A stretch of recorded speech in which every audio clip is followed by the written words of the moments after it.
Audio Jungle. সুপ্রিয় শিক্ষার্থীরা, BCS journey বিশ্বজিতের পক্ষ থেকে সবাইকে স্বাগতম। আগামীকাল তোমাদের এসএসসি 2024-এর রেজাল্ট প্রকাশ হবে। আজকে আমি তোমাদেরকে দেখাবো যে তোমরা কিভাবে বিভিন্ন ওয়েতে রেজাল্ট মার্কশিট সহ এবং নাম্বার সহ দেখতে পারো। তো আসলে মূলত তুমি যদি ওয়েবসাইটের মাধ্যমে তুমি যদি দেখতে চাও তাহলে তোমার অনেকটা সমস্যা হবে, কারণ এই সময় ওয়েবসাইটে দেখা গেল কি নেটে অনেক থাকে, যার কারণে তুমি দেখতে একটু সার্ভারের সমস্যা হবে আর বারবার রিচার্জ করতে হবে।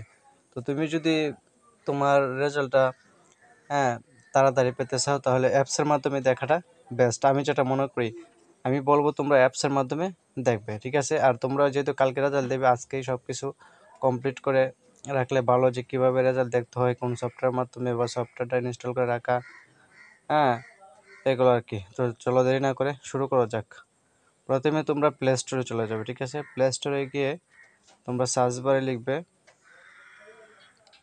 এসএসসি রেজাল্ট 2024, ঠিক আছে? এই যে দেখতেই পারছো এখানে একটা অ্যাপস চলে আসে, উপরে যে অ্যাপসটা, এই যে এই অ্যাপসটা, ঠিক আছে? এই অ্যাপসটা চলে এসেছে। তো তোমরা এই অ্যাপসটা কী করবা, ক্লিক করবা। ক্লিক করার পরে ইনস্টল করে নিবে, ঠিক আছে?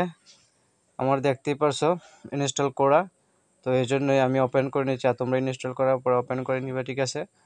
ওপেন করার পর তো তোমরা দেখতেই পারছো এসএসসি রেজাল্ট আছে। তো তোমরা এসএসসি রেজাল্টে ক্লিক করবে। এসএসসি রেজাল্টে ক্লিক করার পর তুমি যদি দেখো এসএমএস এর মাধ্যমে দেখতে চাও তো তুমি দেখতে পারবে, যেমন পরীক্ষার ধরন, ঠিক আছে? এসএসসি দেওয়ার পরে তুমি টাকা দিবে, তো সরি তোমার যে বোর্ড, তুমি যে বোর্ডে হয়ে থাকো তুমি সেই বোর্ড সিলেক্ট করবে। ধরো আমি ময়মনসিংহ সিলেক্ট করলাম, তুমি ইয়ার সিলেক্ট করবে 2024। তারপর দেখো এখানে গোপন নাম্বারটা তোমার ক্লিক করে দিলেই 16 ক্লিক করলে তোমার রেজাল্ট চলে আসবে, ঠিক আছে? তো গেল, এটা হচ্ছে একটা অপশন। আমি অন্যগুলো অপশন দেখো। তারপর একটা অপশন তো এসএমএস এর মাধ্যমে তুমি দেখতেই পাবে। তো আদার্স অপশনগুলো দেখো, কেন্দ্রীয় সার্ভারে চলে যাবে। কেন্দ্রীয় সার্ভারে চলে যাওয়ার পর তো তোমরা কি করবে, দাঁড়াও আমার একটু অ্যাডটা চলে যাক। কেন্দ্রীয় সার্ভারে ক্লিক করার পর সার্ভার 1, সার্ভার 2 আসবে, ঠিক আছে? তুমি সার্ভার 1-এর মাধ্যমে দেখতে পারো। সার্ভার 1-এর মাধ্যমে দেখতে হলে তোমার পরীক্ষার নাম এটা নির্বাচন করতে হবে। এসএসসি দাখিল সমান পরীক্ষার সাল, ঠিক আছে? 2024 সিলেক্ট করবে। আমি তোমাদেরকে প্রমাণ দেখানোর জন্য একটা পুরাতন দেখাচ্ছি 2021 সালের, ঠিক আছে? বোর্ডের নাম সিলেক্ট করবে। বোর্ডের নাম আমি ময়মনসিংহের দিয়েছি, তোমরা যা বোর্ড হয়ে থাকো সেই বোর্ড সিলেক্ট করবে। ফলাফলের ধরন একক বিস্তারিত ফলাফল, ঠিক আছে? যেহেতু আমি আমার নিজের রেজাল্ট বের করবো, পরীক্ষা রোল নম্বর তোমার লিখতে হবে, ঠিক আছে? পরীক্ষা রোল নং লেখার পরে এখানে রেজি নং লিখতে হবে। রেজি নং লেখার পরে এখানে তোমার এই যে 4 ডিজিট, ঠিক আছে? বিষয়টা এটা তোমার এই ছবিতে প্রদর্শিত নম্বর টাইপ করুন। এখানে ছবিতে যেটা আছে এটা তুমি লিখতে পারবে। সাপোজ তোমার যদি ধরো ছবি লেখাটা বাসে না, তুমি পুনরায় লোড করতে পারো, ঠিক আছে? আবার চেঞ্জ করে পাবে। এখনও যদি না বাসে তবে আবার দিতে পারো। তোমার যখন এই দেখতে পাচ্ছ এখানে ক্লিয়ার বোঝা যাচ্ছে না, তো আমি আবার দিতে পারি। এরকম ক্লিয়ার করে তুমি যতবার তোমার ক্লিয়ার না হচ্ছে তুমি ক্লিক করে ক্লিয়ার করে নিতে পারবে, ঠিক আছে? তো তুমি এখানে তুলবা 8362, তোলার পরে ফলাফল দেখুন, সেখানে ক্লিক করবো। তো দেখতেই পাচ্ছ আমার মার্কশিট সহ রেজাল্টের শেষে তুমি যদি প্রিন্ট করো প্রিন্ট করতে পারবে, ঠিক আছে? এখানে নাম, রেজাল্ট, কত জিপিএ, ঠিক আছে?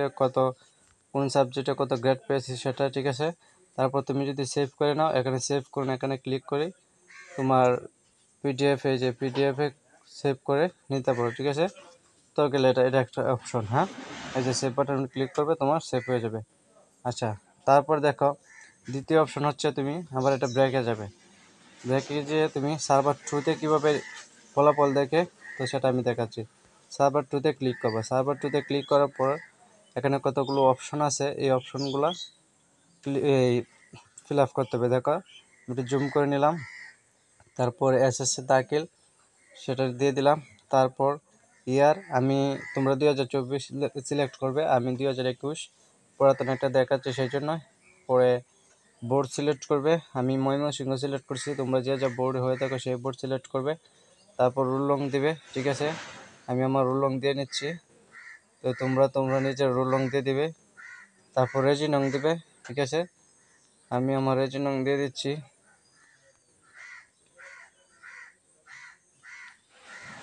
রেজি নং দেওয়ার পরে এখানে একটা ক্যালকুলেশন করতে হবে যে 2 আর 2 কত, 4 করার পরে তোমরা এখানে সাবমিট করে দেবে।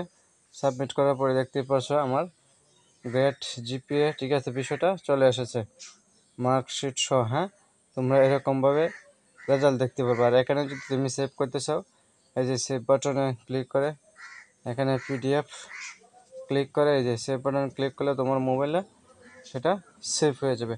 তো আশা করছি প্রিয় শিক্ষার্থীরা বুঝতে পারছো তো তোমরা কীভাবে তোমাদের রেজাল্ট মার্কশিট সহ দেখবে। তো আর আমার ভিডিওটি যদি ভালো লাগে থাকে অবশ্যই আমার চ্যানেলটি সাবস্ক্রাইব করবে, ভিডিওটি শেয়ার করবে, লাইক কমেন্ট করবে। ধন্যবাদ সকলকেই ভিডিওটি দেখার জন্য।